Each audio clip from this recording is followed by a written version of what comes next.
What is up, maniacs?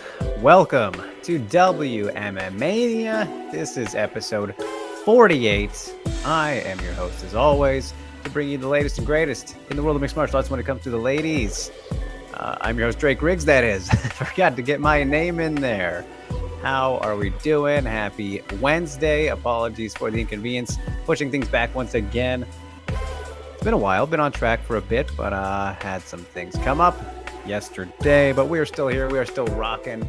We have a pretty news-heavy lineup, but we will be recapping Invicta FC 51 from the past week before we get to that. And then, of course, UFC 283 took place in Rio de Janeiro, Brazil. Just 2 fights on that card. But, yeah, that's about it for today. So feel free, as always, to get in your questions, comments, or concerns throughout the show, as we are a very interactive program. If you are familiar with the product, you will know that already. And if you are new, then welcome. We appreciate you stopping by, whether you are catching it live or after the fact. So, how are we doing today, everybody? Oh, geez, I'm all disorganized today, if you could not already tell by the delay. Just 2 minutes, so I wasn't too bad, but I had to get all my tabs and everything up. So that is a part of the look, right? The branding and beauty, the aesthetic of the program. But other than that, yeah, not too much going on. We have another week off before I think the UFC gets back to back for a good while. But nothing to talk about here today in terms of previews. So, Jumbo, appreciate you so much for the the comment about the lateness. Jin is back. He had a vacation, it would appear. What is up? Finally back from Yosemite National Park, Yosemite, however you pronounce it, and ready to talk MMA with my favorite chat, and of course, D-Riggs. Well, we're glad to have you back, man. Hope it was a good time. Never been there myself, but I've heard great things. So awesome. Rio MMA show, not WMA show, since it doesn't exist. My man, you're getting some early points here, Rio. There you go. You know how to tickle the old fancy. That's exactly what I like to hear. We should just pin that comment right at the top if I could. If I had that power. James says, you don't have to mention this today. Do I? Do I know that? Remember when Whaley called out Carla and media criticized for asking for a neutral? You don't have to bring that up. We've talked about it plenty of times. Oh, well, you're following up here. Never mind. Now I see on Anik and Florian and other MMA media saying that Whaley owes Andrade a favor for going to Shenzhen in 2019. Same people defended Carla for Whaley's call out. And with the hypocrisy, maybe.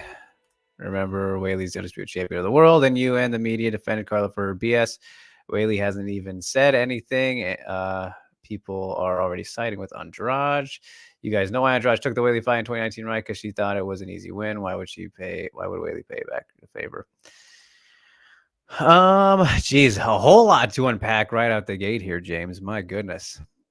Stuff that we've already talked about ad nauseum. So let's see. I'm gonna sift through this here again.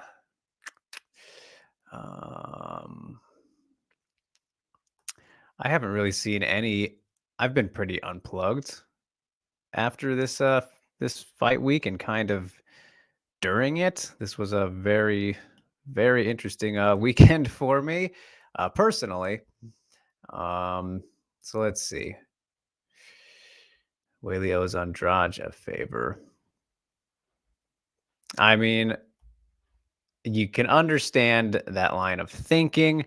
Don't necessarily agree with it, but there's logic behind it, because Andrade was the champ who went to, enemy territory. That's where that's obviously coming from. But then you're saying defending Carla, who was the champ at the time there. So I don't know what your problem is exactly there, James. It's like all the champions things. It's all about the title, kind of, in this case. Yes, Whaley's the champ right now. So you would think, would get. I mean, we've seen it doesn't matter. It doesn't matter in MMA or the UFC. Like, Rose went and defended in Brazil against Andrade. Like, uh, freaking Makhachev's about to defend in Australia. Oliveira went to Abu Dhabi. Not quite the same thing, but different. There's many cases of this. Like, MMA is not a sport where location matters to the same effect as you could argue like football and stuff. That's my number one comparison, because team sports, they get the home field advantage based on, like, that's a part of the rules, like this is just marketing, business strategy, story type of elements that the UFC will do and whatnot. And ultimately, this is something I got to remind you guys every single time. This comment here where you say, why should Whaley pay back the favor? You hate to admit it, but you guys know it doesn't matter what Whaley wants. It doesn't matter what any champion wants. Look at Francis Ngannou. Look at him. He's gone now. Doesn't matter what he wants, what any champion wants. The UFC is going to do what they want to do. If they want to make Whaley defend in Brazil, which they're not going to do, that's not going to happen. The UFC is going to do it. They'll do whatever they want. And if she says no, then all right, maybe she'll get one strike. They won't do anything after that. But if anyone continues to turn down, then they're going to get in trouble, obviously. But yeah, I don't see much of an issue with everything pointed out there. But yes, Ghost is highlighting no Tactical Tuesday because it is Wednesday. No Workshop Wednesday, but a video essay. I hope Drake would kindly read after reviewing the Andrade fight. A video essay. I'm not quite sure what you mean there. I didn't receive anything from you, Ghost, unless I've missed my DMs or something. But Rain is here, the Jeff Gordon of MA soundboard, the Aljamain Sterling of wearing funny bling. Okay, that one's all right. The Jamal Hill of calling out a UFC shill. All right, good with that one. The Bill Nye of jabbing up Jessica I. Poor Jessica. Even Bill Nye's getting a hold of her. My goodness. This guy in the rhymes every week providing the goods.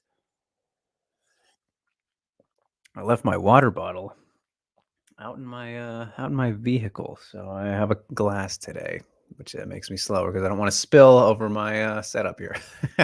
Alvin, our Prince of Positivity, is a reminder to our chat, fostering ideas and opinions so we may discuss and understand the sport of MMA. Any toxicity or attacking will result in a timeout and then a ban. Positivity. There we go, my man. It's like Alvin is like my mini clone, except even more positive. So I'm very glad to have you, sir. Thank you for all that you do for the community and, your joyful spreading. It sounds kind of weird, but you know what I mean. James says, well, me and Rio always on the forums talking to these guys. Yes, which I think you guys should probably stop doing. I don't know if it's very healthy. Unless you enjoy it. I don't know. Do what you want. My problem is Whaley is the champ. She doesn't have to listen to Andrade call out. Yeah, exactly. She doesn't have to do anything. So I'm just saying the people that defended Andrade are the same people defending Carla, and I'm asking, is that hypocrisy? The same defending. I don't know. I'm still kind of confused by this whole thing. Like, because it's different where Andrade is the challenger now. I think this makes way more sense for Andrade. The line of thought. I don't know. They both made sense to me, but this comparison is kind of throwing me off here. It's kind of breaking my brain a little bit, James. Because like I don't think it really has anything to do with Whaley. So I'm struggling with this. I'm not really finding much hypocrisy because I can't chain these together very well. Maybe this is just my brain is not working right now, but it's confusing me a whole lot. Okay. Ghost, you sent me a DM. Is it on Twitter? Did you just do this here? Let me open mine real quick. Close the tab. Oh, there we are. There it is. Okay. I will hold on to that then. Okay. Here, let me take a look at this real quick. Let me see you put some work into this. All right. Well, I appreciate that. I think we'll save this to the end of the show then, because I don't have anything for the end of the show. There's no preview this week. So if that's all right with you, Ghost, I think I'll hold on to that because this is more lengthy than Tactical Tuesday. So I think it fits right in for the end. But Barton, how are you doing, sir? What are your thoughts on Power Slap and UFC fusing? I hate it. It's the stupidest shit ever. Not a Power Slap fan, and I am completely fine saying that. And I have already gotten not a lot of flack, but I don't know if you guys saw. If you follow me on Twitter, I did do a bit of a story on Power Slap, specifically the betting aspect of it. And, unfortunately, there has been some coverage. I have done some coverage of Power Slap. Like, I just want you guys to know, like, this is not something I necessarily want to do. I've wanted to do it for certain reasons. I mean, an idea comes to me that might be interesting. I'm always interested in that. And then, of course, the actual job side of things, I can always turn things down. But, it's more complicated than you might see on the surface. So somebody was giving me shit yesterday about about that. But yeah, either way, I think Power Slap is incredibly stupid. Like, I don't know. I think the only people who actually like it are the ones who are doing it, and who knows how much they really are even enjoying it after doing it. I don't know. But the fact that it's like, they're tying together for the promotion, it makes sense because obviously Dana is involved with both, but it's not gonna last. There's no way. There's no. I'm very curious to see what the numbers are today, right? How they do today for today's episode of the show, because last week I feel like has got to be the peak, and that was 295,000 viewers, right? I feel like that's as good as it's gonna get because everyone's like, "Oh, what is this? We'll see, yada yada," and it was only that much, which to me, I can't really say, I guess, how good of a number that is compared to some other things. Obviously, AEW is on the same channel, and they were around like 900, and that's they're always around that area. But I just don't see how it gets better than that, viewership wise. Because people are like, all right, this is what this is. We saw it. There's more. Don't really care if those are the people who are interested, right? Like I just see no longevity in that product at all. It's just dumb. It's so dumb for so many reasons. But I won't lie. Speaking to the president, Frank Lamasella, he did a very good job selling me. Great sales pitch about at least the betting aspect and why I might be interested in betting on it. And he kind of convinced me like I would in the cases we talked about. If I'm like walking down the strip and I see the TV's on, or through a casino, want to make a quick bet. Oh, I think this guy's going to slap the fuck out of the other guy, knock him out real quick. Who knows, make $100 off a silly little 50-50 bet. And then I'm out. That's all I want to see. That's all I'd ever sit down and enjoy out of it. And I mean, you can see all these things, all these matches on social media in clips. Like, you don't need to watch a full episode, a full hour of that ridiculousness. Like, really. All right, Rio says, here, I'll explain for James because we argued with Andrade Stans about this. Whaley called for Abu Dhabi. MMA Media hated that idea. That's in reference to the Carlo one. I don't know if it was hated necessarily, but obviously the thing is, challenger doesn't decide. That was the whole thing. Champion. Why should the champion have to go somewhere? Yes, we've seen champions go places before. Why should they have to? That's the whole thing. Like, this is repeat. We've talked about plenty of times. Andrade calls for Brazil. MMA Media says even though Whaley is champion, she owes Andrade for going to China. I mean, I don't see the problem with that at all. I see no problem with that at all. Like, she did it. I don't see. It's very different. This is I don't think you can compare these Whaley, these Andrade and Carla comparisons, situations. I don't think they're very relatable. Yes, very true. Appreciated, Ghost. That is the case. Our point was that one challenger gets favorable views from the media than the other. The point was that one challenger gets favorable views from the media than the other. Well, okay. You also got to look at it this way. Like, if it was backwards, it would be the same way. It would be the exact same way. It doesn't help Whaley because she was first. You know what I mean? So if it was reverse, I can guarantee it would be the same exact thing.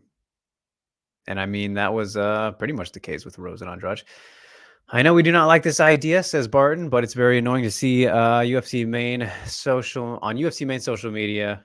I don't like it, but it's okay if people like it. I just don't want to see it with UFC stuff. Yeah, I completely agree. It's like they're forcing it upon you, the power slap shit.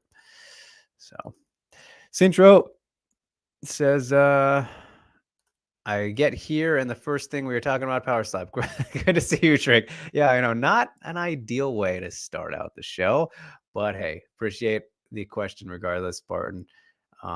We can leave it at that. No more need to talk about it. Rain says, I feel like my pun failed today. The one I emailed you was too harsh.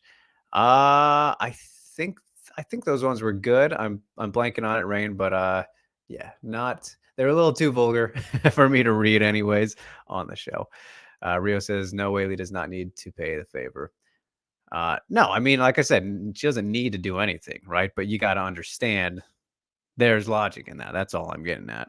Nobody has to do anything. Andrade didn't have to take that fight, right? Like, nobody has to go do anything.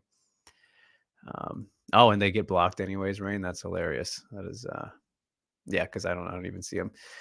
But all right, let's get to the recap now for Invicta FC 51, which went down this past Wednesday, so a full week ago now in Denver, Colorado.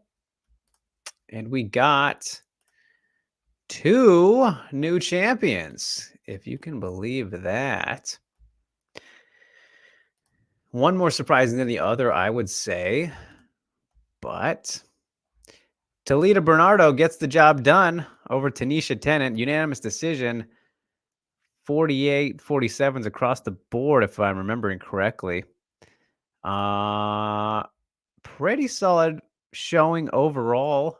And I mean, I feel like the scores on this could have even been more in favor of Talita because obviously we knew this going in, very striker versus, it was completely striker versus grappler I mean, that's just what it was. I'm not even gonna say for the most part, but Talita, yeah, just got the better of her with her grappling abilities and managed to get better control, dominant positions, threatened with some submissions. Rear naked was looking close there a couple times, but Tanisha just could not overcome it, couldn't find a finish. Yeah, I think this could have been, the scores could have been, I don't know about 50-45, but I could have seen a 40. I think there were cases for that. So relatively easy win, I think, for Bernardo, which I don't want, maybe not easy, but convincing. It was solid in that regard. An okay fight. This was maybe like if I was to grade it, maybe all right, maybe like a 4 or a 3. It wasn't that great. But congrats to Talita. Did what she needed to do to become champion. That's all that matters. That is all that matters in the end. So she gets it done. And I mean, it's been quite a career turnaround since her time in the UFC. I don't think she's improved much, honestly, since then. But she's on a roll now, getting on a winning streak here, and now she's champion. Kind of crazy. Then Ketlin Souza defeats Christina Williams. This was a pretty solid one. Better fight, I think. More competitive. Maybe not more. Well, I don't know. It depends on how you want to define that. We saw this fight take place in more areas. Obviously, Souza versus Williams. Souza, kind of her grappling was the big X factor in this one too. Strike not as heavily a striker versus grappler matchup as Bernardo versus Tennant, but to an extent, I think Ketlin's strength you could argue was on there, but she did fine on the feet, landed some nice ground and pound, and obviously cut Christina with a real nasty elbow right on the eyebrow. Got some leakage there, and I ended up taking the belt home. So good weekend for the Brazilians in Invicta, at least, because obviously the Brazilian champs or former champs in Rio didn't work out for them. Figueiredo and Teixeira, that is. But yeah, and then Olga Rubin versus Serena De Jesus. Bummer for Serena. Kind of interesting score in this one too, with the first round. I think you definitely could have argued for her or given to her, but they did 30-27. What across the board for Olga, who definitely came on strong and then was better in the second and third round. But I just put it together nicely. Majorly a striking match in this one. Serena just, she just in your face all the time, pedal to the metal. Almost cost her a little bit there with the potential finish, but she is very tough. And so is Olga. So that was a fun fight though. Forgot to do a score for the co-main. I'd say it was a 6. That was an enjoyable one. I liked that fight. And then I think I'd probably give the same to Olga versus Serena. That was a fun one. We saw some somersaults, some barrel rolls from Olga Rubin. Do a barrel roll, as Pepe would say. See how many of you get that reference. Aging myself a little bit there. Reminded me of Chael versus Anderson Silva 1. He only did 1 in that fight, but if you know, you know. Dating myself again with that reference. But Claire Guthrie then got the job done against Autumn Norton. No surprise there. Alessandra Ferreira, split decision over Valencia. Dos Santos over Saul. Decisions. It was a decision fest at this Invicta, which is a bummer because, usually, at least in the past, we've been accustomed to getting some good old finishes here, some good ones, but not this time. So overall, a fine card. Laura Gallardo really looks kind of like a young Jessica Aguilar right there.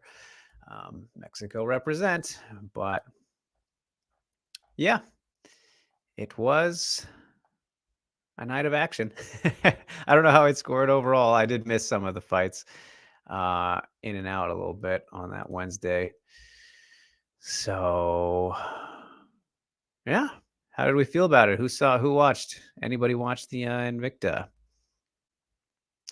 As James says, can we not have cards in Denver? Everyone seems to gas after the first round. Unpopular opinion. That is a fair opinion, though. I think it's, I guess that's unpopular, but I think definitely fair. Barton says, do you know the pay scale of Invicta fighters? So I did at a time. I don't know what it is now, and I don't know if they get released or anything, but they used to be kind of around like the UFC. The UFC's bottom was kind of around the peak, so I mean around the 10 to 14K range. From what I remember, it's been such a while since I've looked into that, and Denver should release these numbers, but I guess I could ask, so I can figure this out, Barton. I don't think it should be too difficult to find out, like, for example, what this card was. As Makoto says, are Denver judges better than Kansas City ones? Do you know specifically who are the Kansas City judges that make them bad? So I think Denver's, anywhere's better, Makoto. I say this every time. Makoto, anywhere is better than Kansas City, whether that's Missouri or Kansas. They're just the worst.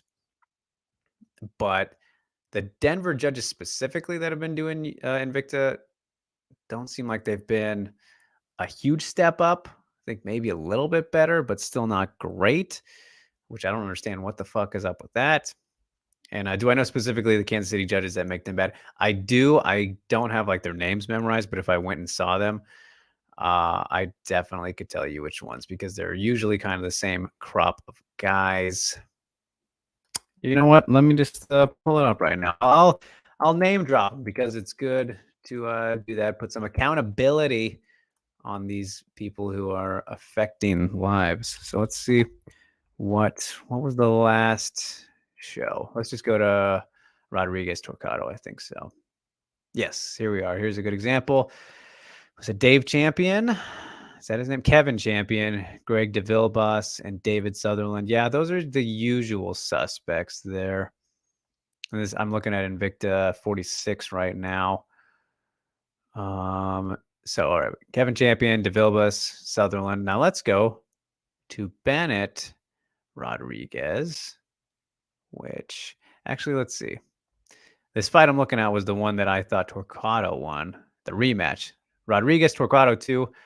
I scored that one 48-47 for Torquato. This was a close fight, but Greg DeVilleboss gave it 49-46 to Carina, which is pretty insane.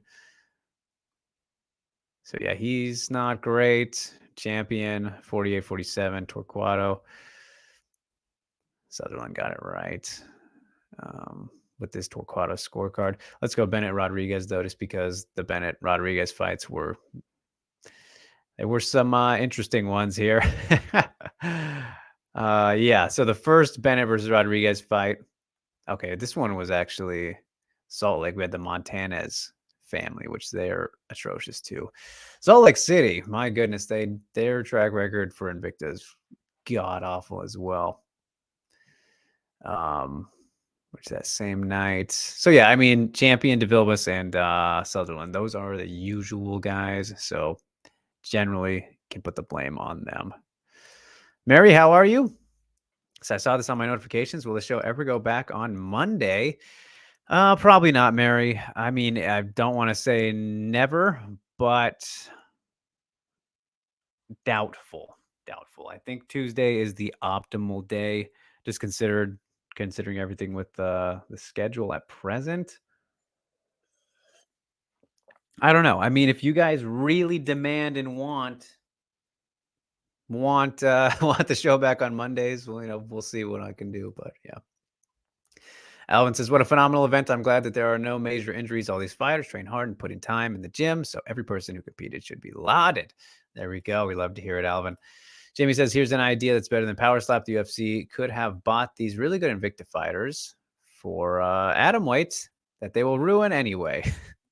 100%. The good throwback there. And I'm still worried about that. I don't know if I feel the same exact way, but I think it would have happened back when I originally said that for sure, Jimmy. So I like that. OG, Mr. Kudo. Karen, hi, how are you doing? How come you work for two media, Mania and Fighting? And I also do the previews for Forbes as well.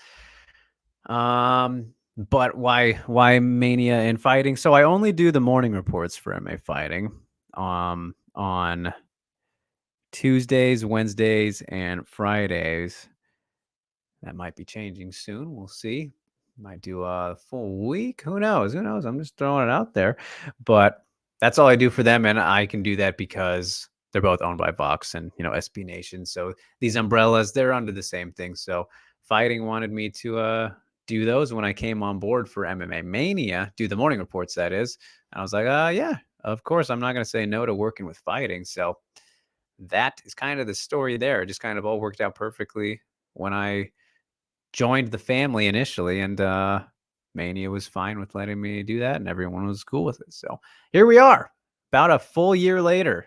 Isn't that crazy? On the first, I think I started February 1st last year, so it's almost been a full entire year for me, you guys. My goodness. Rain says, sorry I did not watch this because I forgot, and I'm a UFC dude, bro. Hey, man, at least you can admit it. But I did get to ask Dan Tom, are you familiar with the 125 Invicta prospect? Nice. Who has good takedowns and good jiu-jitsu. Did you get him? With that? Jimmy says, you like that reference, don't you, Drake? Yeah, I still remember our memes. Of course, man. That's yeah, that is one of my stronger opinions. Karen says, is Vox the same as Vice Sports? No, totally different. Completely different. Yeah. Vice is, yeah, entirely different thing. So yeah.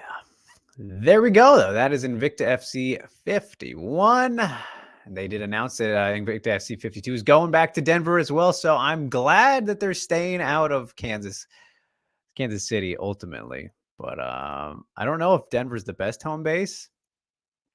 But yeah. Rain says he was being careful and I still got him. Nice. Yeah, I mean that one's pretty well disguised, but you can't fool me with those. I think there was one that yeah. See, I'm too good, man. Like I'm there. Me and my friend. I'm going to tell you guys a quick, little, totally off topic story. Me and my best friend since middle school. There was a time, I don't want to say in like 2015, 2016-ish, when we were like kind of fresh out of high school and working some shitty jobs and whatnot. And every day, like as we're sitting through traffic, going to work, we would just text each other random fake funny names, like exactly what Rain does all the time. Like just back and forth, like not even having a conversation, just trying to make funnier ones than the last one. And so like we did this all the time. So there's no getting those names by me because I've thought of almost all of you could think of. Rain's getting some good new ones here, but that is something that I am very well familiar with, sir. So yes, still an immature high schooler at heart for sure. And Go says he saw that on Protect Your Neck. He was reading carefully and slowly. He still got chills. I'm gonna have. Can someone highlight this for me? Go find the timestamp. I kind of want to see it because I find that shit hilarious. So yeah, I kind of wish that I could get caught with them, but I'm just it's just too ingrained in my soul. It really is. So what did I just do? All right. Let's get on to UFC 283, recapping our two fights here. And there's kind of there's a bigger conversation I feel like about this one we're about to talk about for things that didn't happen than what did happen. So let's get into it. Jessica Andrade defeats Lauren Murphy via unanimous decision 30-25, 30-25, and a 30-26. I would not at all have been mad at 30-24, but I personally scored it 30-25. If you were watching along with us on the MMA Fighting Watch Along, appreciate you. It was a good old fun time. I scored 2 and 3 10-8s, but I wouldn't be mad at 30-24. Very dominant performance from Jessica Andrade, who outstruck Lauren Murphy 237-103. My goodness, pretty big gap there. This was not very competitive. Lauren Murphy is one of the toughest fighters on the planet. I mean, very, very surprising that she withstood all that punishment. And what I was getting at the beginning here, prefacing this, was seems like there's more talk about if the fight should have been stopped, which I don't know. I feel like it was pretty bad, and I wouldn't have been mad if it was stopped. But I'm not mad that it wasn't stopped either. You know what I mean? So I want to know what you guys think. Please comment. Let me know whether after the show and you're watching this on replay or live right now. I'm curious. Like, do you guys think it should have been stopped? If I could do a poll, that would be great. But I can't do no live polls here on StreamYard. But if you thought the fight should have been stopped, please let me know. I'm very curious. But this was just a complete beatdown. Lauren had very, very minimal moments of like getting a hold of Jessica, but it didn't really matter. Brief submission threat with a potential Darce maybe, or an Anaconda a little bit. They didn't score it. I mean, she had the position around the neck. Didn't really go for it though, did Andrade.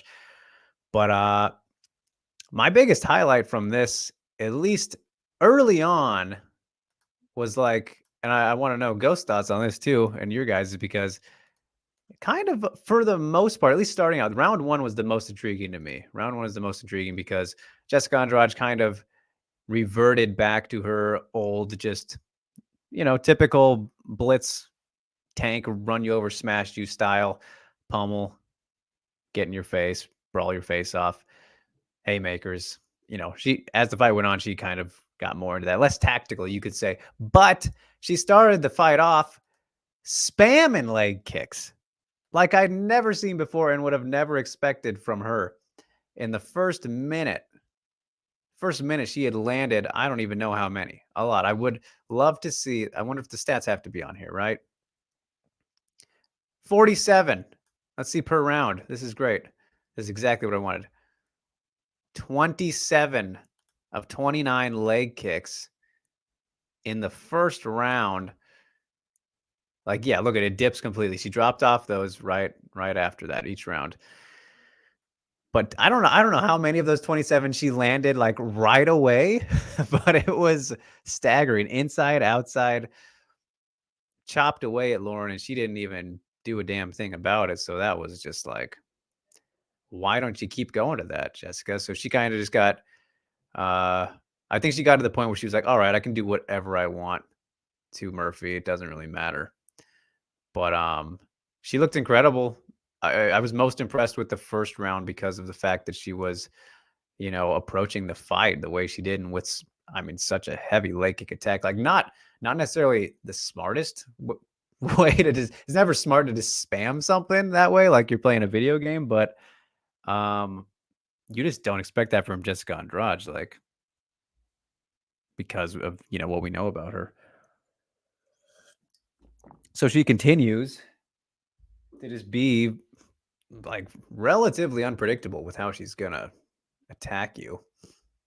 But yeah, I mean, Lauren Murphy, I mean, the only thing you can really say about her in this one is that she's just insanely tough, kept fighting back, which is kind of why I feel like I'm fine with it not being stopped, but I wouldn't have been mad at corner could have thrown in the towel. You can make that argument. They've been getting a lot of shit, apparently, according to her.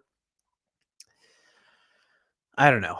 Either way, Jessica Andrade is still a monster. Surprise, surprise. Surprise, surprise. All right. Let's see here. Rain says he's got some emails. Barton says, I know this is an MMA channel for the women, but what is your take on the fan store and stuff at Brandon Moreno?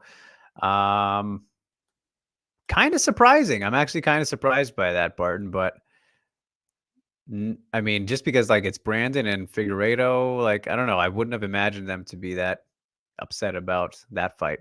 But I mean, it wasn't going too great for the Brazilians. I mean, Shogun earlier, by that point, Gilbert won.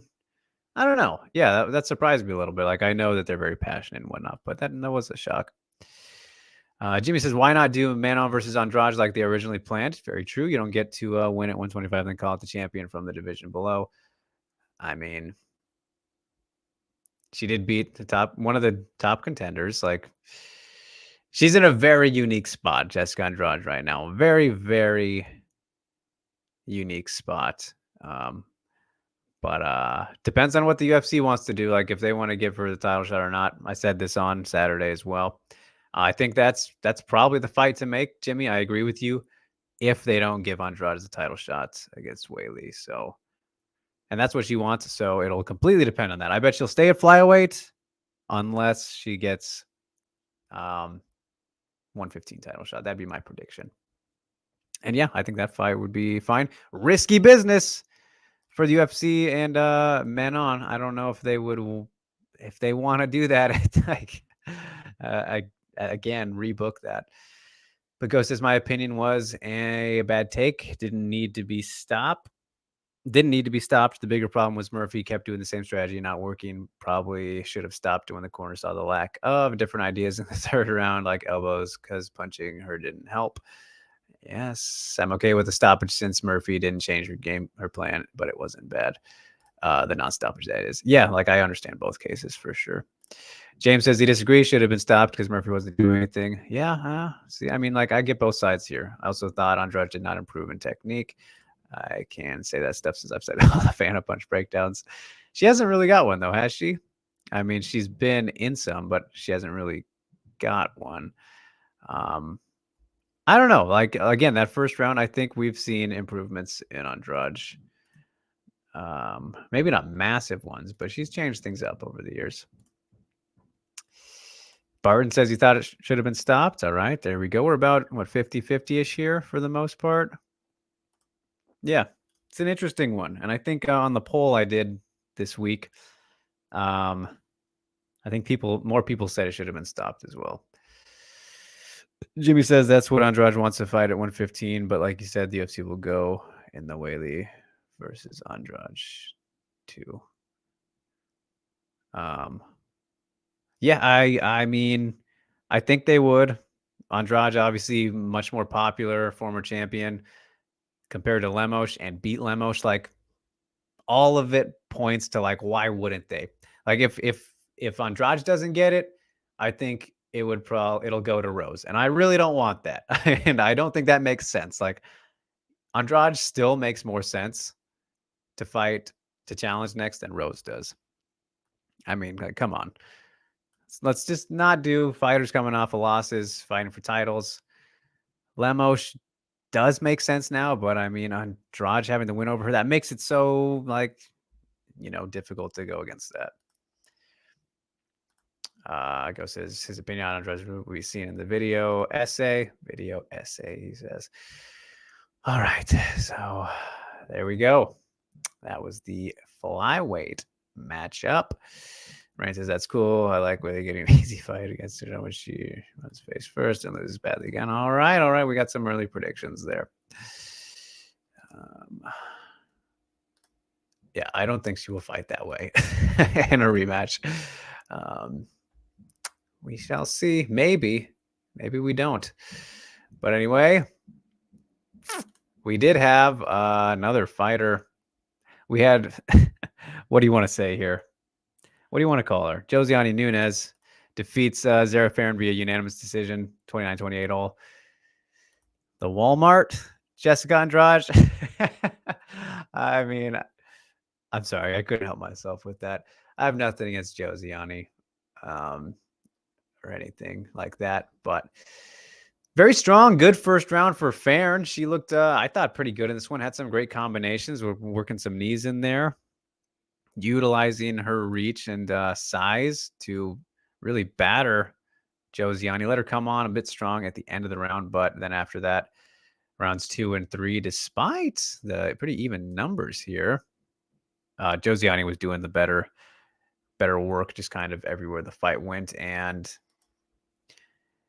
just like, to be blatantly honest, there's very little technique with Nunes. Like, this is nothing new, nothing to point out, but very sloppy entries, brawling her way in. It's kind of insane, that she gets away with that, especially against somebody like, not somebody like Farron specifically, but somebody with that size and frame of Farron, who probably could have worked in some more knees than she did, especially as she was getting pressured, but just did not handle that well at all in the second and third round particularly. But round 1, she did pretty good, and she won that round. I mean, I'd be stunned if I didn't see which rounds were given to who, but there's no way that they gave Nunes the first round. So, and I forgot to score the Andrade versus Murphy fight. So you guys know how I am. Like, I think the more competitive a fight is, the better it is. And that fight was not competitive whatsoever. I was entertained by it. I enjoy watching Jessica Andrade do her thing. So, like, from that aspect, it's like a 3. If I was like a 3, you could maybe even say 2. It's not a 1 though, because I still liked, Jessica Andrade and watching her fight and, do what she did. But like, as a fight, obviously wasn't good. It was a terrible fight. Great performance. That's the difference there. So Andrade, the fight's like a 2-3. I'll stamp it at a 3. Performance from Andrade, I'm gonna say 8. There we go. And then as for Nunes, performance-wise, 5. I thought she should have been able to finish Farron, obviously, but likely the end of Farron in the UFC. You would imagine 3 in a row now. Has not been very active. Featherweight is just not needed. This fight was only a featherweight because of her. Don't get me started on featherweight. And as a fight, this was maybe like a 4 or 2. I don't know. It was okay. I enjoyed the first round probably the most, but it didn't do much for me. So 5 for Nunes, 4 for the fight. Yeah. Feel free to get in your scores as well, you guys. But that is UFC 283. The return to Brazil, the first pay-per-view kickoff for the promotion of 2023. As Rio says, why does Andrade get this favorable treatment? What favorable treatment? What are you talking about? Title shot, you mean? It's not official. It's not happening. Jin says, you know what I enjoyed about Nunes versus Farron? All the bettors that put 11 units on Nunes finishing, and that was not worried after them. That's true. I mean, yeah, like I said, that was the expectation. James says, I think that was predatory matchmaking. You look at Farron's record, they only bring her in to lose, to build up prospect. That's not cool. That's fair. I think you could probably call it that in this case. Didn't work out, though, as maybe planned, obviously. Rio says, like, I heard your buddy Shu say that Andrade can beat Whaley. Like, do people think that way? His performance was just a one-punch knockout? It was a beatdown. 42 seconds. right? 42. Yeah. Um, well, you know me. Anybody can beat anybody. Everybody has a chance, but no, I mean, yeah, she can. She can. Will she? I wouldn't expect it, but she can. I was hoping Nunes would have lost, says Jen. Oh, that's sad for Nunes. Jimmy says predatory or manipulative. Predatory more, I think. Not very manipulative. I don't think it was that kind of. Well, I don't know. It's interesting because Nunes already has 2 wins in the UFC. That's an interesting one, James. Actually, it might be both. It might be both, but when you watch how it played out, maybe not so much. Like, I don't know. That's an interesting one. I would lean towards both, though. Actually, predatory and manipulative. So there's a rare double whammy for you. But okay. Now, let's get to our boatload of news. We have a lot in the news cycle. Heavy at flyweight this week. Flyweight cycle. As we get ready to close things out here momentarily. But she's back. Carrie Melendez taking on Bruna Ellen at Bellator 292 on March 10th in San Jose, California. Seems like the only time Carrie wants to fight is when it's in her hometown in San Jose. So speaking of home field advantages and whatnot, good for her, I guess. If that's what she wants to do, and if Bellator lets her, then all right. Always enjoy watching Carrie Melendez fight, but she's coming back to a tough one. Bruna Ellen, no joke, and been more active, obviously. I don't even remember the last time Carrie Melendez fought. I really, really do not. I might have been at the fight. It's been that long. Because I think I've been at 2 of Carrie's fights, but this is easily her toughest opponent so far, unless I'm forgetting. But Carrie Melendez, always fun to watch. You know, solid striker. That's her foundation, her base, and all that. But I think it was the Emily King upset, right? She lost and got submitted there, if I'm remembering correctly. It's been a while. I was there for that fight. I was definitely there for that one. But my goodness, yeah. So, matchup wise, ranking wise, should be fun. I'm fine with it. I think Bruna just coming off the losses that she's coming off of. It's a good name for her to potentially beat. Doesn't really do much in the grand scheme, but it's all right. It's a fine fight. I think it's a solid 5. Yeah. I don't think Carrie has never been super active, so I don't know if rust is going to hurt her. Doesn't seem like it has, but we shall see. We shall see. That's the whole name of the game. But we move along, sticking with the flyweight division. Title's on the line. Valentina is back. She is set to defend against Alexa Grasso, UFC 285, March 4th, Las Vegas. The big one. That card is a doozy.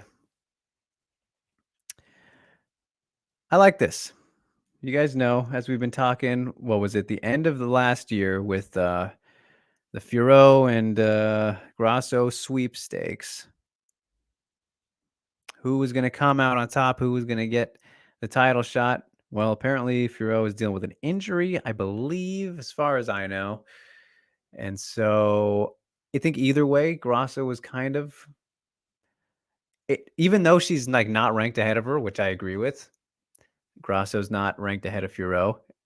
I'm more interested right now in Grasso versus Shevchenko. I don't know if it's because she's been around longer. You know, I love me a good story coming from Invicta. I've seen practically all of Alexa Grasso's career, and I've seen most of Furo's as well, and I like her too. But I don't know. I just feel like there's more meat on this one, and with Grasso's improvements over the years, practically everywhere except for power. You know, she's not much of a finisher, but she is a joy to watch when she's on, like most of the Lobo Gym strikers are. Of course, Irene Aldana, her best mate. Yeah, I like this a lot. I'm really looking forward to it. I think I like it more as a matchup. Matchmaking wise, it does make sense too for her to get the next title shot. You can argue, obviously, Santos still should get an immediate rematch. You can argue for Furo, obviously, as well. Those are like the only three, though. At flyweight, people were pondering the Valentina Nunes trilogy, but I just don't think that's ever going to happen at this point. I think that's pretty evident, pretty clear that no one really cares about that. I mean, I'd be okay with it because of how close the rematch was, but again, it wasn't the best fight ever, and I think we've talked about this before. But ultimately, I'm game for Shevchenko Grasso. I like it a lot. I think it's pretty interesting. So for me, I'm gonna say this is a pretty solid 7. I'm gonna give this one 7, maybe even 8. Maybe even 8. I like it a lot. I'm here for it. Excited to see what Alex can do. Big opportunity. Big ass card too. My goodness. UFC 285. I might have to get myself back out for that one, you guys. I missed every UFC event last year. So got to get back on the horse, as they say.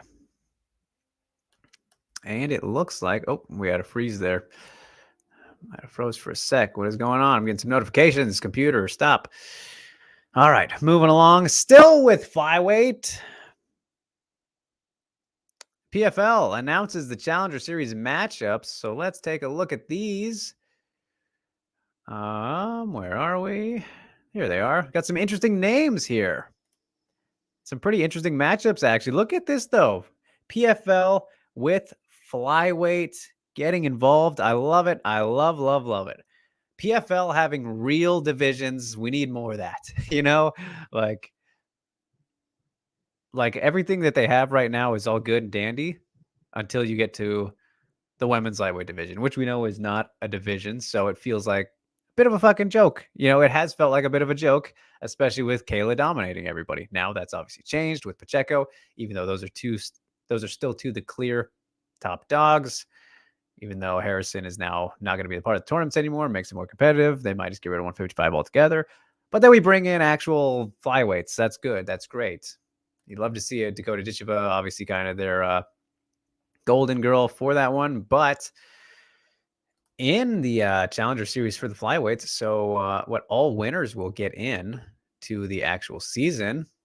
You have Chelsea Hackett versus Desiree Yanez. That is a great, great fight, great matchup there. We haven't seen Chelsea Hackett in a good while. Desiree Yanez, the former Combate and Bellator flyweight prospect. She's still kicking. Was this Caitlin Neal, I believe? I don't have the first name up here, but then there's Greet Eekhout. So, all right, some notable names there too.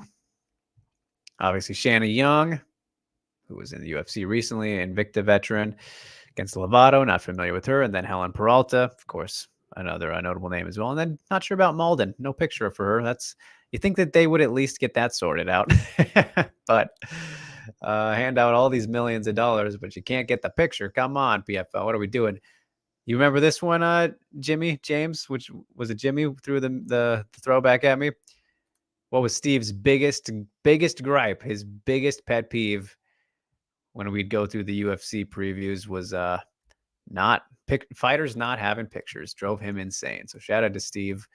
He hated that. He'd be fuming right now if he's watching or if he saw that. So pretty good Challenger Series for the flyweights. I'm looking forward to that. I like those matchups. I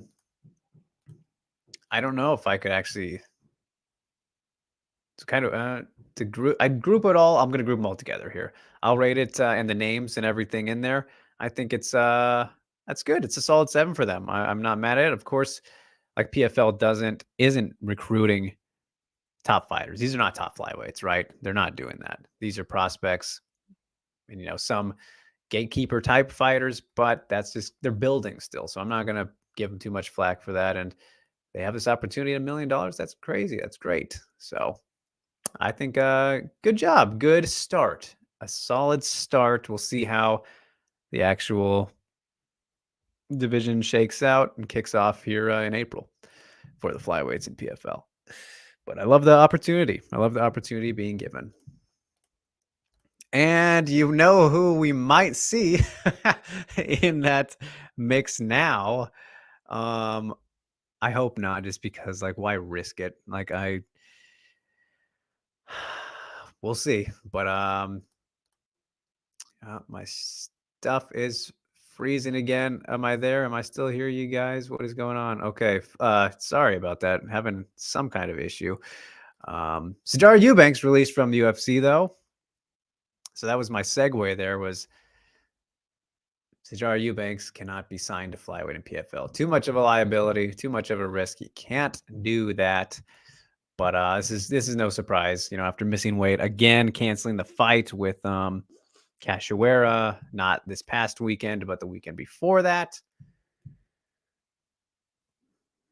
I kind of expected it. What a run. What a run it was for Tough 26, right? My goodness.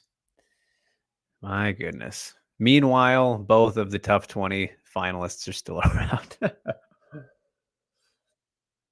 think most of the roster is. Most of the lineup. Still got Penne. Randa's gone. Hill's there.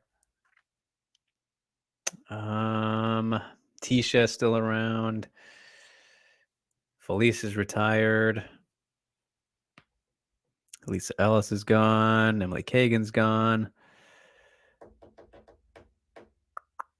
Trying to remember everybody. JoJo's still around. Yeah.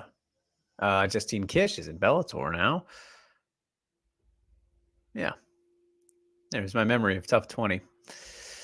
So you hate to see that Sajara, but she literally brought it on herself. You got to make the weight. So yeah. All right. Moving on to strawweight now, as this was announced last Wednesday during the Invicta event. But Valeska Machado has her first title defense. She's taking on Danny McCormack in the headliner for Invicta FC 52, March 15th, back in Denver. There you have it. I don't know if I think this is perfectly logical. You know, McCormack was in the alternate fight for the strawweight tournament, and she won. So it's kind of like, all right, yeah, you won to get your shot, and now you got your shot. I think it's fine, makes sense. So, formerly Danny Nealon from Bellator, still surprised they kind of didn't hang on to her, but I'm sure she'll be back if she wins the title. So, I'm fine with this. I think it should be fine. Solid fight. Machado had a good run in that tournament, and McCormack, back on the winning trail, if you will. So, 6 for me. This is a good 6. We'll see how that altitude plays a factor with 5 rounds again, as somebody highlighted. Good point there. But all right, moving along. Speaking of Bellator, we go to featherweight now, which Bellator has less featherweight nonsense than the UFC, but they still have some nonsense. Curious to see what you guys think about this. But Kat Zingano is not facing Chris Cyborg. She is fighting Leah McCourt at Bellator 292 on March 31st in San Diego, California. Is that this? No, it's a different one than Carrie's. Carrie is on the March 4th. I don't know. I might have screwed that up, actually. I think my brain screwed that up. March 31st, right? Is there nothing on here? I don't know. My notes might be wrong. You guys ignore the dates, but I'm pretty sure it's Bellator 292. But Kat Zingano, for some reason, still not fighting Chris Cyborg. Like, I don't know what is going on with that. Yes, Chris Cyborg's still technically a free agent, I believe, but at the same time, still the Bellator champion. Obviously going to keep her around, you would think. This makes me think that, 100% the winner of this fight gets the title shots. This is a very clear contender fight. Kat is number 1 ranked. McCourt still kind of come back after the Kavanaugh loss. But if she beats Kat, then there you go. They've wanted Leah McCourt to fight for the title pretty much ever since she got in the promotion. Just needed to work her way to it. She's kind of like the female Gallagher, female MVP for them a little bit. But a big one here. And stylistically, this is actually pretty interesting fight, I think. And especially on the ground, Kat, not much of hasn't really leaned on her striking whatsoever too much in her Bellator career thus far. And of course, Ghost has highlighted some Leah tricks in the past, but she does like to grapple more. So I think this could be a fun ground battle. Like matchup wise, I like this a lot actually. Just matchmaking wise, doesn't make a whole lot of sense. This makes me think Sarah McMahon's going to come right in, get a title shot, which I wouldn't necessarily be mad at, but I know she doesn't want that. But what are we doing, Bellator? Like, why is Kat not just fighting for the title? I don't know what the fuck is going on with that at all. But otherwise, it's fine. So with everything considered, I think this will get a 6 out of me. Still over that hump, but it's practically purely off of the styles clash and the fight itself. His matchmaking, it's just like, what are we doing? Just get the Kat Cyborg fight out of the way. It doesn't need to happen. I don't care for it anymore at this point. But let's just get it done. Just do it. Get it over with. It's kind of where we're at, I think. But all right, moving on to some news from yesterday. And then we have 2 more that dropped today. But at flyweight, Gabriela Fernandez, she is in filling in for Courtney Casey, who was supposed to take on Jazz DeVicious at UFC Vegas 70 on February 25th. And Miss Jazz DeVicious has gotten back into the swing of Twitter. She's been real active the last couple of days. She's having herself a good old time. If you were on there, you can follow her.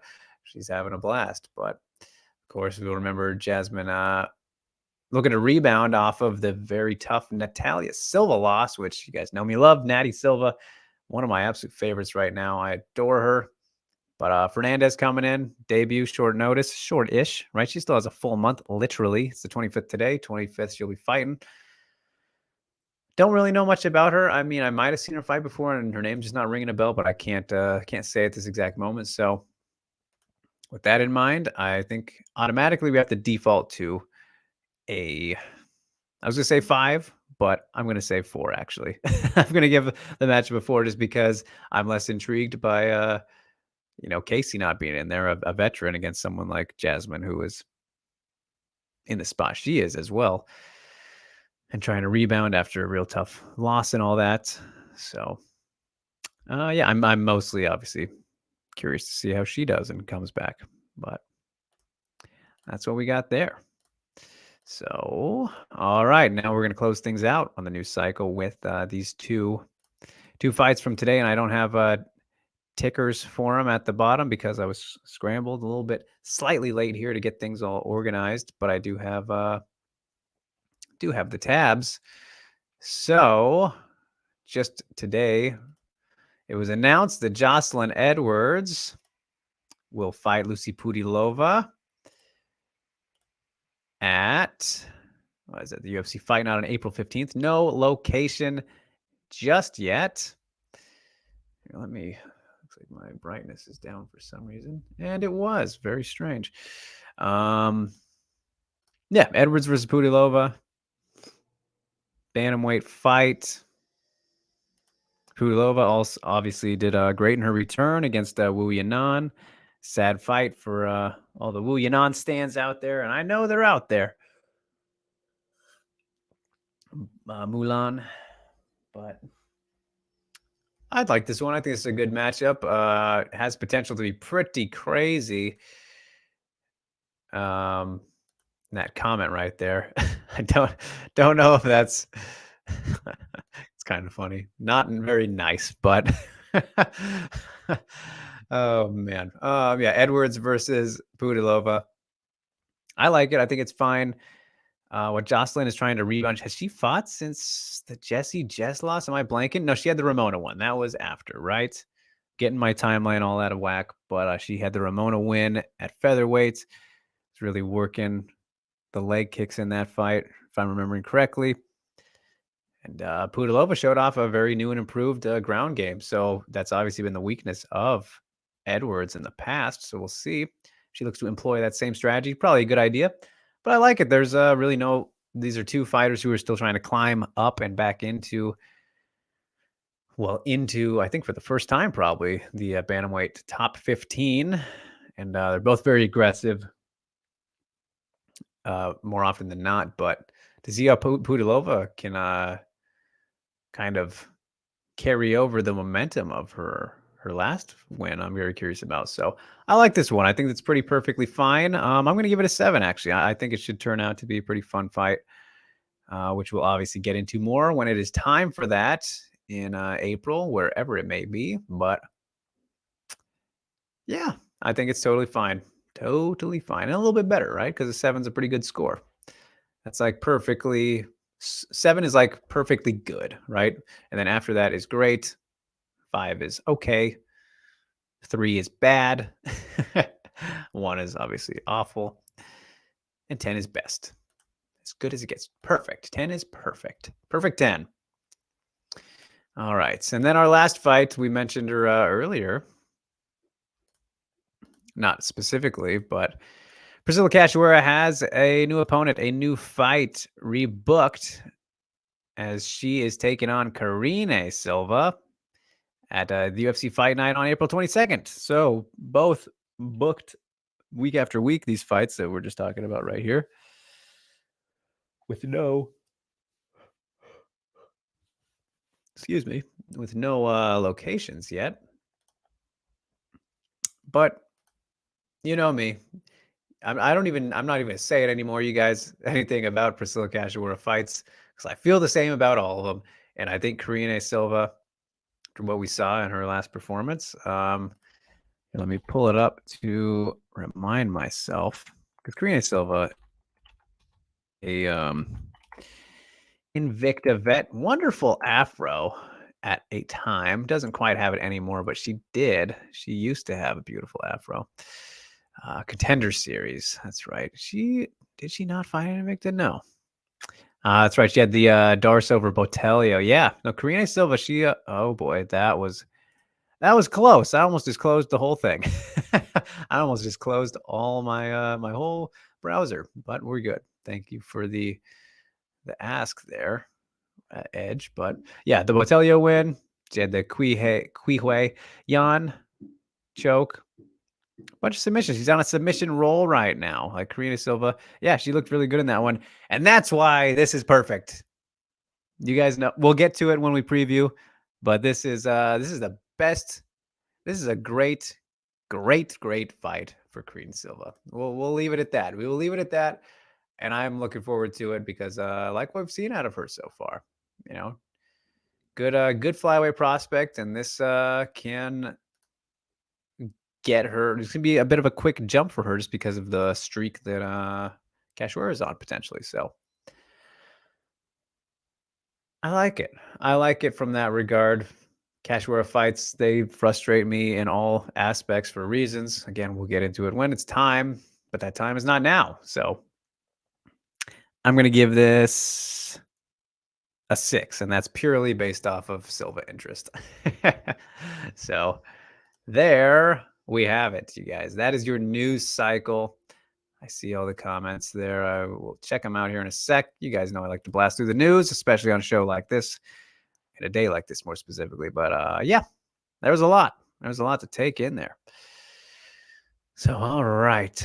Where do we begin? Where do we begin? I think it was here. Jimmy says, either way, we don't like that predatory or manipulative. Very true. Rio says, I thought we might get a Kana Army shout since Jimmy brought that back. Did he? Did I miss Kana Army? Did I miss the... I must have missed the flags wave, and I'm sorry, guys. Sintro says, Kana Army, that's an old one, like the inside low kick. I remember that one when I came to today after SCMP, yes. Mr. Lee, what is up? How you doing, sir? Why is UFC Fight Night on Saturday, February 4th in Las Vegas start at 10 a.m. Eastern? Is it because they don't want to compete with Bellator, whose main card starts at 9 p.m.? Please, thank you. No, actually, they are compensating for taking away an event from Korea. Because if you remember, that was supposed to be UFC Busan, I think. They were going to go to South Korea, but then they lost. They couldn't get a fight for Korean Zombie. So instead, they give us and the Korean fans Sergey Spivak and Derek Lewis rebooked for early in the morning on Korea time. It's a fucking joke is what it is, but that is the reason. They don't know. UFC has never cared about competing with Bellator. But maybe they should in that case because, yeah, Bellator blows that one out of the water. And I will be there actually next week for that event. So that's exciting. Get on the road again for something and that one. And so, yeah, not sure if there will be a show next week, actually, you guys. I might have to skip next week. Next week's WMMAnia, but we'll have triple coverage. We'll be a 3-man crew for the site, giving you all the goods for Bellator 290. Me, myself, Alex Bahunin, and Adam Guillen will be on the ground in Los Angeles. So it's going to be a wild one. It's going to be wild. Jumbo says, did you see Whaley's acceptance speech in English for UFC President's Choice for Performance of the Year? I thought it was pretty good. She said she's shy about it in our group chat, but it's good, right? Does it speak in English or the whole thing? Like, I did not see this, but yeah, no, it's always good to continue working on the languages and whatnot. Jin says Valentina took the opposite of Santos, kind of. I guess you could say that. Rio says favorable treatment might not be the right word, so I'll use Alvin's lauded by the media so much. That's better. I think there's a difference there, but yeah. I want to know why Ghost hates Valentina. Fighters not having pictures because it means they're unknown. Well, there's also that. But like they could still do it. That's always a thing. Ghost says he doesn't hate Valentina. It's the hyperbole surrounding her and people saying stuff about her that are not true. Look, I've studied the style of the Magnum database. She's a great fighter with interesting looks. I myself don't enjoy that style. There you go. Rio says, Drake, do you know of this Magnum database? Yes, I do. It's pretty hard to get into, and I keep requesting to get in. Just makes me mad that there is a Phantom Punch breakdown of Valentina. We will never see it. Hey, never say never. Jin says, you and me both, Rio, have tried as well. It was good. Old Scotty Coke's trying to build up for McCourt versus Ngannou. You would have to think McCourt. I have to think they want her to win that fight because for some reason, Zingano and Cyborg just isn't happening. And like, look at, yes, Kat's the more popular fighter overall, but I bet it's a lot closer than we realize right now. Leah McCourt, the younger, fresher name, has a country behind her, like all these things. I think, Scotty Coke's the master of building up blokes. There you go, right? I would think they'd want McCourt actually to win that one. Barton, will Cyborg come back to MMA? She seems like boxing, kind of good at it. Well, I mean, she hasn't fought the best competition necessarily. She's fought MMA fighters, hasn't she? But yeah, she's planning on it. Rain says Liam McCourt was one of my least favorite Phantom Punches. Like, really, dude? all right. Another shout from WMMA today. Is this just a show of old memes we used to have? Yeah, I guess it is. Sindro says, didn't Jasmine Jadis get styled on Natty Silva, who's actually a good flyweight, not named Valentina? Yes, Natty Silva is the shit, and that is correct. Ghost says, William on the grill that with the buttery smooth combinations, but hits as soft as butter. Got in trouble for that one, which is hilarious since me and the boys in the Whaley's private chat make fun of Whaley all the time, but she gets mad for the William on meme. There you go.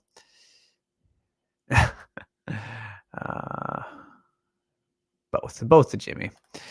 Conor Army hasn't kind of getting a fight. She has no fight yet that we know of. James says he always triggers Dan Tom with this. What are your thoughts on scoring non-leveraging shots like the one Valentina was hitting when her back was taken? Always makes Dan rant about leverage shots.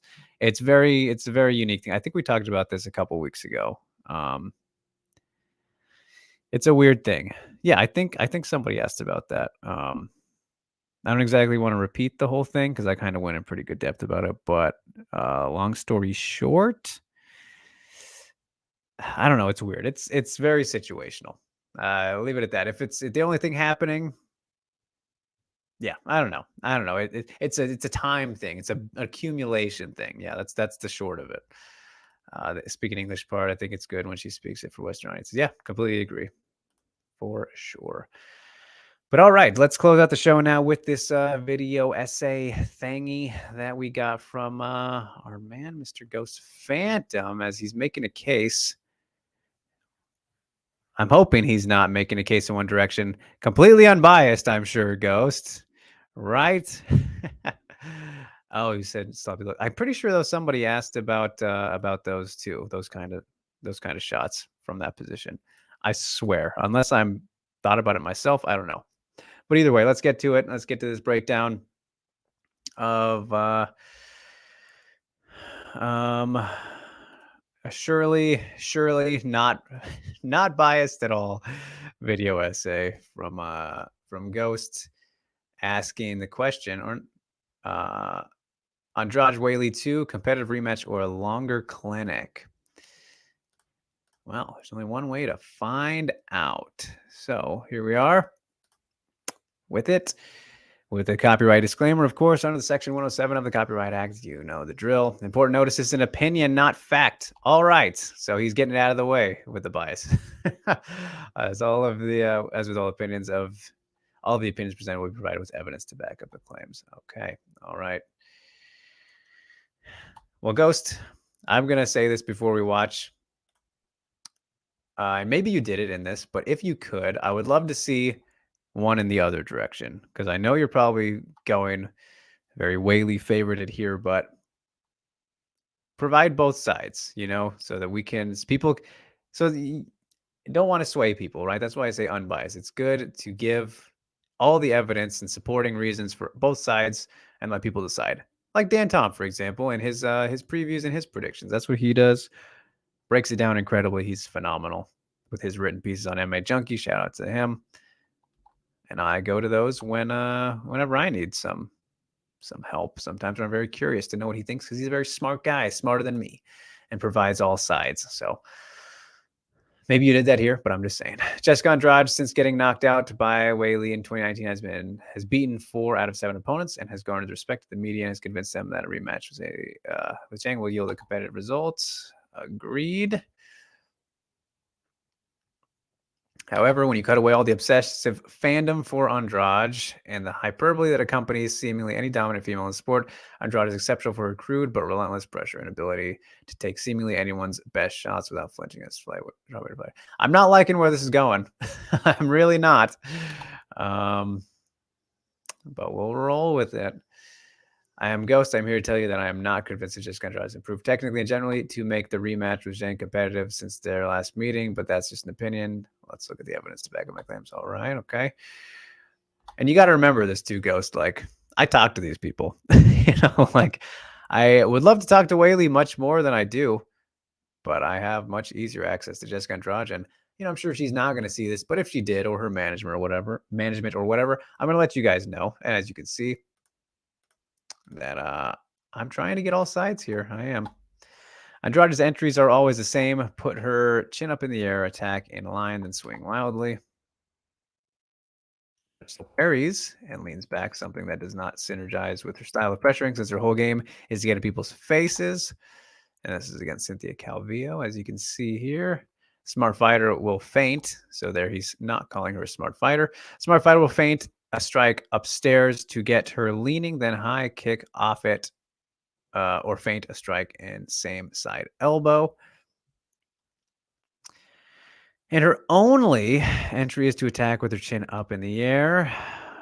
Okay, well, connected there. It worked. Take a close look at Andrade's line of attack and chin in this sequence. Her line of attack is a straight line, and her chin is up in the air, but she's landing. No offense back, so it's working. Might not be the best, but she's teeing off.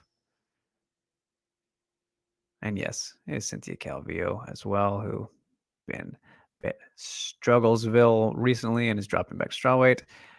But that was not an issue there. So, of course, she might not change it when she doesn't need to. One of the worst things you can do against Andrade is to overcommit, which is a habit Lemos continually does, even after getting punished for it. Yeah, she threw herself off balance there and got directly caught in the arm triangle. Oh, wow. He even pulled from the fight that just happened. Same entry with the chin up.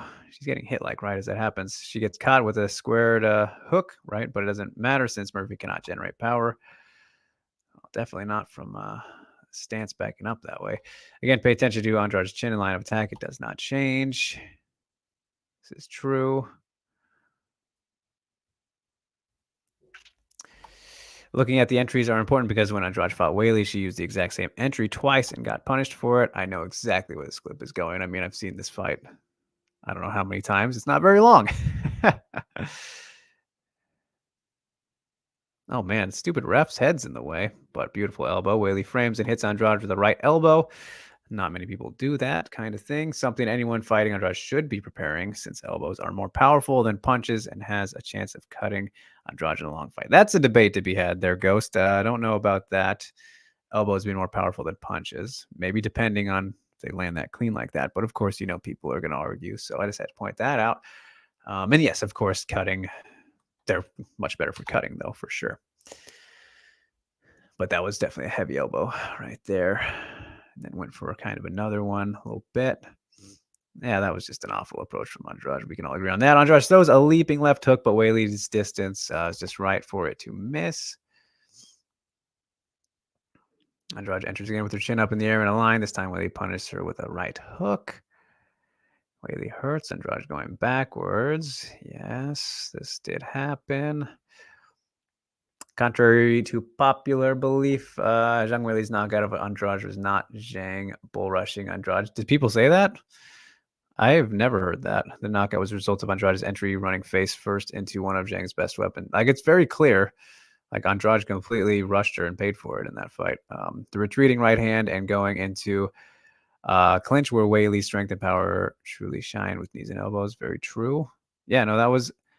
I feel like I've totally described that fight as a bull and matador fight in the past because that's totally what it was. As we just saw, Andrade's entries have not changed since she fought Whaley in 2019. However, the real difference that separates these two in a potential rematch will be the wrestling. I would assume that she would maybe try to do that more for sure. For 1 second, let's ignore the hyperbole that surrounds Valentina. What Valentina does here is not magic, something that cannot be stopped. It's a regular body lock trip from 50-50 position. Flips them all over the place now. When you say that, you shouldn't preface it that way, Ghost, like, because then you're planting seeds here, like, in terms of writing and reading, like, people won't ignore it because you mentioned it. Just saying. Oh, won't mention things that are, it puts things in their head. Valentina goes for a body lock. This should normally be difficult, but Andrade makes it easy since her overhooking arm is not monitoring Valentina's far side hip. Right. To defend a body lock trip, Andrade needs hip separation. Instead, she turns away, which gives up the near hip for an easy takedown. Yeah. Yep. Very much so. Andrade's wrestling toolkit is a high crotch and using brute strength to get out of positions and can be described as a sledgehammer held up by a piece of string. Interesting. On the other hand, Whaley's wrestling toolkit can be wheeled around like a suitcase and opened up to reveal shelf after shelf of well-ordered weapons for specific situations, for specific opponents. Very metaphorical. This is prepared entry on the body lock. Outside trip, the same takedown. Andrade struggles within more even positions. Cejudo's team had Whaley entering with short level changes when Rose got greedy with her combos. This is round 1 of the rematch.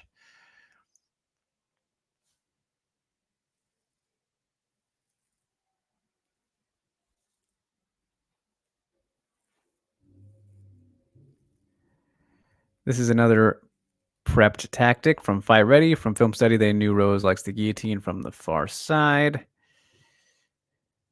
Knowing this, Whaley postures into the guillotine and goes for a collar tie drag to take the back. Now that Whaley has the back, Rose is expecting the suplex, which Andrade tried to do in their first fights. I'm assuming you mean the Rose fight. Whaley fakes the suplex and kicks out Rose's basing leg to take the back. Brilliant stuff. And this is round 4 now.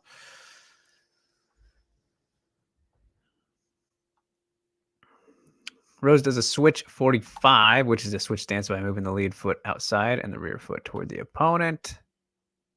Round 3. Short level change of the stance. Off the stance switch gives Weili an easy takedown into far side cradle. And this is the moment of the fight. Take note of Weili's freehand posting over Rose's head to disrupt Rose's balance. The moment of the fight right here decided it all. Well, I mean, after that it did. This is another specific entry for a different opponent. The Hickman Bros at Bang Tao understand that Joanna's hips would be available if Weili showed the overhand. This allows Weili to get a far side underhook as well as get a hold of Joanna's near side leg. One of Joanna's habits when she gets taken down is to base and post and use the wall to get back up. Can't do that upside down. Shelving the leg, a Bang Tao staple, forces Joanna to build a base and post from a vulnerable position. Yeah, not too good. Weili goes for the high crotch like Daniel Cormier likes to do and to try and take Joanna away from the fence. But instead she goes around to take the back for a modified power half, a position the Hickman Bros really like, I'm assuming is what that said.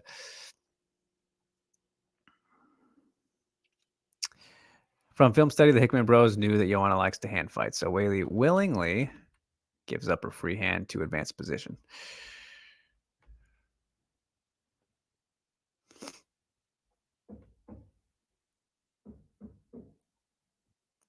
The hand fight allows Weili to sneak up under Joanna's base to set up a body lock throwaway from the fence where Joanna's wall walk is no longer viable.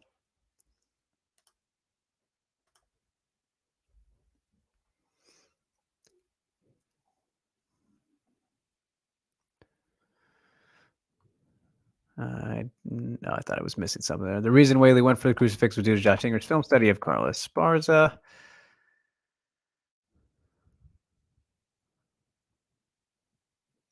Oh, yes, a classic moment here. This is where Hinger got the idea of the crucifix. Marcos goes for the spladle, which is a common single-leg defensive folk style, but did not have a system to finish from that position.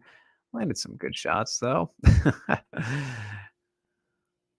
Yeah, a key moment in that fight as well. Finally, this is what separates Zhang and Andrade, which is a team of world-class coaches willing to teach her new things. Okay, well, or that, and my second fight will be more of a clinic than a fight. Let's say let's not waste their private time on mid-tier talent. All right. Combined with Weili's willingness to learn different strategies and tactics is exciting for fire. Nobody's arguing. And Josh Hinger, Andrade has been the same.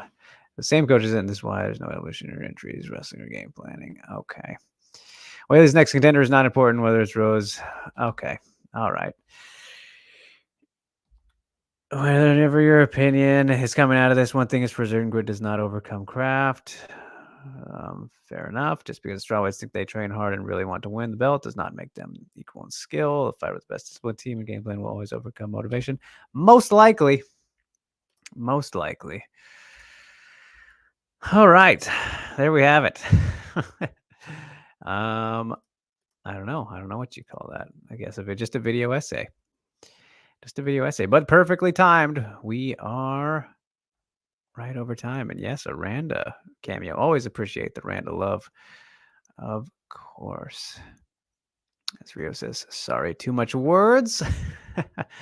Are elbows stronger or just more pointy? Definitely more pointy. I see that all the time. The Zhang blitzed her and Andrade fell under the pressure narrative all the time. I don't know where you guys see these crazy things. Let's see. Yes, it was much more. But yeah, all right. I don't know what to say. So there we are. That's the show today, you guys.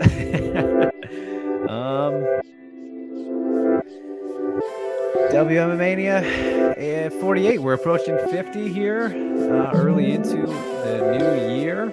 crazy. First month almost out of the way. Like I said, we'll be in Los Angeles next week, so I'm not sure yet if we'll be able to squeeze in a time for the show. So we might have a week off. We'll have a weekend off of UFC and just fights in general, so there would be no recap anyways.